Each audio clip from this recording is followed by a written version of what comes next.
Bonjour. En 2016, le peuple béninois, pour la 6e fois après l'historique conférence des forces vives de la nation, sera à nouveau convié aux urnes pour élire celui qui présidera aux destinées du pays. L'actuel président Nélessis étant enfin de son second et dernier mandat constitutionnel, les jeux semblent plus que jamais ouverts. Mais à moins de 8 mois des joutes électorales, c'est pratiquement un grand flou artistique autour des potentiels candidats.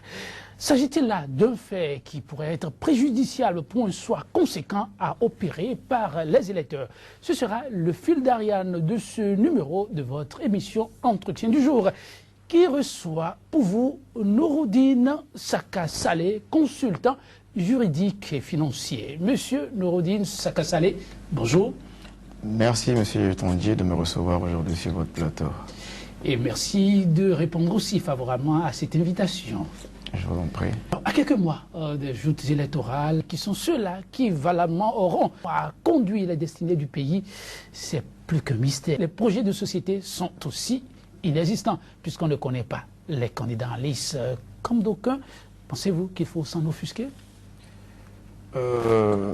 On serait dans une sociologie politico-électorale différente de celle que nous avons dans nos pays africains, que l'on pourrait légitimement s'en offusquer.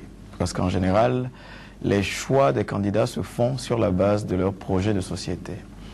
Mais notre sociologie électorale impose que l'on pense plutôt autrement, dans le sens où le choix des électeurs ici est plutôt déterminé par la personne, par les promesses entre griffes, mais le projet de société est souvent relégué à un deuxième ou troisième plan.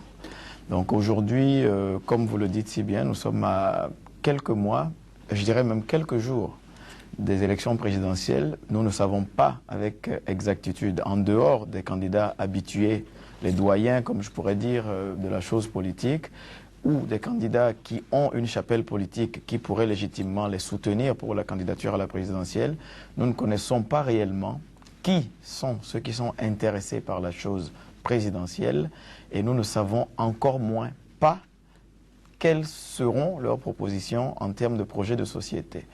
Il est vrai que nous sommes dans une culture politique qui ne met pas souvent en avant les projets de société. Le vote est plutôt fait sur la base d'affinités, de repli identitaire, de questions plutôt personnelles, subjectives, que celles objectives liées à des projets de société. Donc, normalement, l'intellectuel que je suis, l'habitué à d'autres systèmes électoraux, pourrait s'offusquer de cette carence et de cette absence de clarté dans la vision quant aux personnes qui pourraient briguer la magistrature suprême. Mais le Béninois que je suis comprend simplement qu'il y a des contingences socio-politiques et électorales qui font que certains sont dans l'ombre jusqu'à la dernière minute.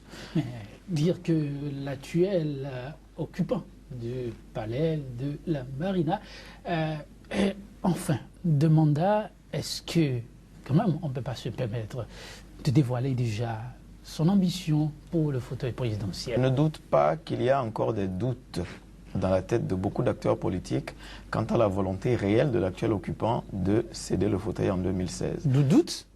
Pour quelqu'un oui. Qui dit « je ne me présente plus », pour quelqu'un qui n'est pas parvenu à modifier la Constitution, on doit encore avoir de doutes? Oh, vous savez, les promesses politiques, hein, elles n'engagent que ceux qui les écoutent. En ce qui me concerne, personnellement, j'attendrai le soir du 6 avril 2016 pour juger que l'actuel occupant est partant ou non. Vous faites partie de ceux qui sont sceptiques? Je pense qu'entre la parole et les actes, il y a un grand fossé que je me permets de ne pas franchir avant la date du 6 avril 2016, pour des raisons qui me sont propres. Vous comprenez donc de facto ceux-là qui se gardent déjà d'annoncer leur candidature? Je pense qu'il ne faut pas tuer le roi avant sa mort, en griffe, ce que je ne lui souhaite pas. Et l'histoire politique du Bénin a révélé certains drames de personnes qui avaient eu ou murmuré des intentions de magistrature suprême et qui ont connu des mésaventures. Je prendrai l'exemple de M. Simon-Pierre Adovel-Andé, dont l'éventuelle candidature avait été susurrée un peu avant 2011 et qui a connu des déboires judiciaires un tout petit peu avant. Donc je pense qu'il y a des possibilités que certains soient frileux par rapport à leurs envies de se porter candidat face à ce qu'ils pourraient considérer comme des tentatives de musulmans ou des tentatives de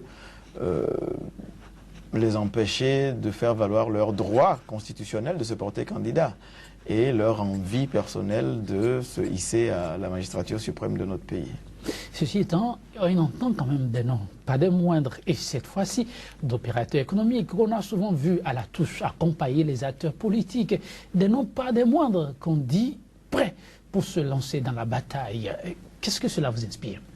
D'abord, ça m'inspire de la fierté d'entendre des noms d'opérateurs économiques parce que ça veut quand même dire qu'il y a un tissu économique viable dans notre pays. Parce qu'en général, notre économie est beaucoup plus centrée sur l'État, c'est-à-dire que l'État demeure le principal client de beaucoup d'entreprises, de beaucoup de PME, de beaucoup de grosses entreprises. Maintenant, pour moi, la présidentielle, pour moi, c'est la fonction suprême dans un pays. C'est la fonction élective la plus élevée. Et je considère en fait l'élection à la présidentielle d'un pays comme le couronnement d'une carrière personnelle, d'une carrière professionnelle et d'une vie personnelle accomplie. C'est-à-dire que pour moi, le rêve présidentiel, c'est un besoin d'accomplissement. C'est le besoin d'une personne qui a déjà satisfait à tous ses besoins selon la pyramide de Maslow, et le besoin d'accomplissement étant celui de devenir celui qui décide pour le sort de ses compatriotes, en griffe celui qui a un impact par ses décisions quotidiennes sur le sort de la population, celui qui veut guider la population dans un sens donné, que je souhaite positif. Donc pour moi, la candidature d'un opérateur économique ne me paraît pas une malédiction ou une bénédiction. Pour moi, ce devrait être le couronnement de quelque chose de personnellement accompli jusque-là. Les conditions de candidature à la présidentielle sont assez simples. Il faut avoir un certain âge, déposer une certaine caution, jouir de ses droits civiques et politiques. Je pense que tous les noms qui sont cités dans ce sens-là remplissent tous ces critères de manière honorable. Au-delà de ces critères constitutionnels, ils remplissent aussi le critère que j'estime être utile à leur nation, d'une certaine façon. Il y en a qui payent des redevances fiscales, il y en a qui ont contribué d'une certaine façon par le sport, si je prends le cas de M. Adjavon, par les œuvres caritatives, si je prends le cas de beaucoup d'entre eux. Donc je pense qu'il n'y a pas de prime abord à s'offusquer ou à s'inquiéter de la candidature de tout un chacun. Ceci étant pour moi l'expression de la volonté de tout le monde, c'est l'expression d'une volonté personnelle déjà, mais aussi l'expression aussi de notre démocratie. Mais que répondez-vous à ceux qui pensent que opérateur économique rime avec profit, intérêt et que mettre à la tête d'un État un homme d'affaires serait encourager l'affairisme au sommet de l'État? Je prendrai base sur notre microcosme économique local. Ce qui pourrait me gêner, personnellement, dans le cas de M. Talon, c'est éventuellement qu'on ne peut pas se dire aujourd'hui s'il aurait été un homme d'affaires prospère s'il n'y avait pas eu les accointances politiques.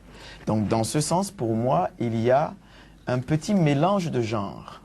Ce qui n'enlève pas son génie en matière économique, ce qui n'enlève pas son génie en matière financière. Et encore, je dis, une fois encore, se porter candidat ne veut pas dire gagner une élection.